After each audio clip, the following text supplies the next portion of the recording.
Hello students, welcome to our online classes. Students, today we will read our SS Informer books, third chapter, the earliest people, प्रारंभिक लोग. The Stone Age is broadly divided into 4 periods.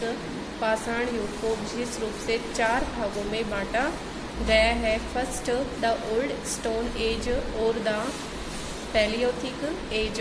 Old stone age पूरा पाषाण काल, जिसे हम Palaeolithic as भी कहते हैं, पाषाणकालीन सभ्यता वही होती है ये. सेकंड है द मिडिल स्टोन एज और mesolithic age. The middle stone age मध्य पाषाणकालीन सभ्यता. Third, the new stone age नव पाषाणकालीन सभ्यता और the neolithic age. Four, the copper stone age और द कैलोलिथिक एज ताम्र पाषाणकालीन सभ्यता. तो ये लर्न करने वाले फैक्ट्स हैं कि स्टोन एज को कितने भागों में बांटा गया है. 4 समय अवधि में बांटा गया है. फर्स्ट, ओल्ड स्टोन एज और paleolithic age. Second, middle stone age और mesolithic age. Third, the new stone age और द नियोलिथिक एज. फोर है द कॉपर स्टोन एज और the chalcolithic age. Sites means क्षेत्र. Evidence of hunter gatherers have been discovered at many places. Evidence means सबूत of hunter gatherers शिकारियों के जो संग्रह किया था शिकारियों ने, उन वस्तुओं का सबूत. डिस्कवर्ड एट मैनी पैलेस अनेक स्थानों पर उन वस्तुओं के सबूत मिले हैं. The map on page 19 shows some important sites of the Stone Age in the Indian subcontinent. जो पेज 9-10 पर आपको ये मैप दिया हुआ है, ये आपको इंडियन सबकंटिनेंट में भारतीय उपमहाद्वीप में पाषाण युग के कुछ महत्वपूर्ण स्थान को बताता है. Most of these sites are located near water bodies. Most of these sites अधिकांश क्षेत्र वर लोकेटेड खोजे गए हैं नियर वाटर पानी के पास में. अधिकांश जो क्षेत्र मिले हैं वो जल क्षेत्रों के आसपास मिले हैं. And places where stone were easily available. और ऐसे स्थानों पर मिले हैं जहाँ पर पत्थर आसानी से उपलब्ध थे. Various unfinished and unfinished stone tools have been found at some sites. Various विभिन्न, फिनिश्ड समाप्त किए हुए, एंड अनफिनिश्ड जो आधे समाप्त हो गए हैं, ऐसे पाषाण पत्थरों के बने हुए उपकरण भी कुछ क्षेत्रों से मिले हैं. The places where ancient tools were made. स्थान जहाँ पर प्राचीन उपकरण बनाए गए हैं, have been named factory sites. उन स्थानों को क्या नाम दिया गया है? फैक्ट्रियों के कारखाना क्षेत्र नाम दिया गया है. These are the places. The sites with traces of animal remains and other artifacts are termed as habitation cum factory sites.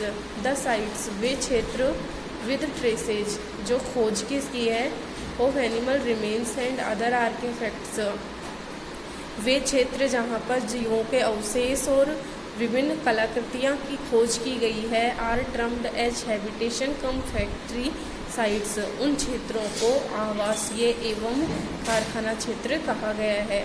तो आवासीय एवं कारखाना क्षेत्र किसको कहा गया है?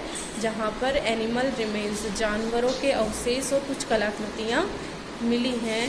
These are the places where the hunter gatherers must have stayed for a longer period of time. These are the palaces ये वे स्थान हैं वेयर जहाँ हंटर गैदरर्स जो शिकारी थे वे लंबे समय तक रहे थे. A few sites have been marked and labelled in the above map. A few sites कुछ क्षेत्र हैव बीन मार्क्ड जो चिन्हित किए गए हैं, कुछ क्षेत्रों को चिन्हित किया गया है. Labelled in the above map. ऊपर जो आपको मैप दिया हुआ है, इसमें ऐसे क्षेत्रों को चिन्हित किया गया है और उन पर लेबल लगाया गया है. Next, why did the early humans have to move from palace to palace. लोगों को एक स्थान से दूसरे स्थान पर जाना क्यों पड़ता था? We have to follow the movement of animals, हमें जानवरों की गति का अनुसरण करना होता है। Who often move from palace to place, जो एक स्थान से दूसरे स्थान पर जाते हैं। Either in search of prey और grass and leaves, prey means होता है शिकार, तो शिकार की, ग्रास की और पत्तियों की तलाश में हमें एक स्थान से दूसरे स्थान। देखिए जानवर शिकार, घास और पत्तियों की तलाश में इधर उधर एक स्थान से दूसरे स्थान पर जाते हैं, और उन जानवरों की गति को अनुसरण करने के लिए, इट मीन्स जो आदि मानव था वह जानवरों को खाता था, तो उन जानवरों के पीछे पीछे वह आदि मानव भी एक स्थान से दूसरे स्थान पर जाता था। Okay, next, if we stay at one palace, यदि हम किसी एक स्थान पर रहते हैं फॉर ए लॉन्ग टाइम, लंबे समय तक, तो ये आदि मानव को क्या कह रही है कि यदि हम लंबे समय तक एक ही स्थान पर रहते हैं तो we would adjust all the available plant and animal resource in the area, तो हम उस क्षेत्र में प्रचलित सभी पौधों और जानवरों से थक जाते हैं। Moving in groups keeps us safe, हम ये कह रहे हैं कि हमें जब समूह में रहते हैं तो वे हमें क्या रखते हैं, सुरक्षित रखते हैं, तो समूह में रहना इनके लिए सुरक्षित होता है।